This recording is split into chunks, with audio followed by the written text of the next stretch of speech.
Hello, তো এখন বাজে সকাল 11টা আর আমি এখন ব্রাশ করতেছি। আমি আর আমার মেয়ে এখন ঘুম থেকে উঠছি, মানে কি কমু, কারণ ছেলের আজকে স্কুল বন্ধ, তো ছেলের স্কুল না থাকলে ঘুম থেকে উঠতে একটু দেরি হয়, বাট এত দেরি হয় না, 11টা বাজায় উঠি না, আজকে একটু বেশি দেরি হয়ে গেছে। তো এত দেরি করে উঠার পর এখন নাকে মুখে লাগছে, কি করুম না করুম কিছু বুঝা পাইতেছ না, তাই ফটাফট ব্রেকফাস্ট বানাইলাম। ব্রেকফাস্টে বানাইলাম আজকে চাউমিন।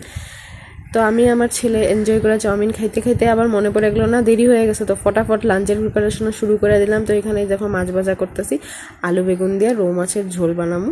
তো এই যে আমার মাছের তরকারি কমপ্লিট, আর ডাল বানাইছি, ওটা আর দেখাইলাম না। তারপর এখানে রান্নাঘর পরিষ্কার করাতে লেগে গেলাম। আর আজকে ছেলেরা কইছি যে তুই পূজাটা দিয়া দিস স্নান করে, কারণ অলরেডি আমার দেরি হয়ে গেছে। তো এই যে রান্নাঘর পুরো ক্লিন, আর আমার স্নানও কমপ্লিট। আর এখন ডালের সাথে গরম গরম খাওয়ার আগে বেগুন ভাজা করলাম। খাওয়া দাওয়া করে এখানে মেরে দিলাম ঘুম পাড়ায়া। তারপর আমি এখানে ছেলের সাথে বসে এই সিনেমাটা দেখতেছিলাম, নাম যদিও জানি না।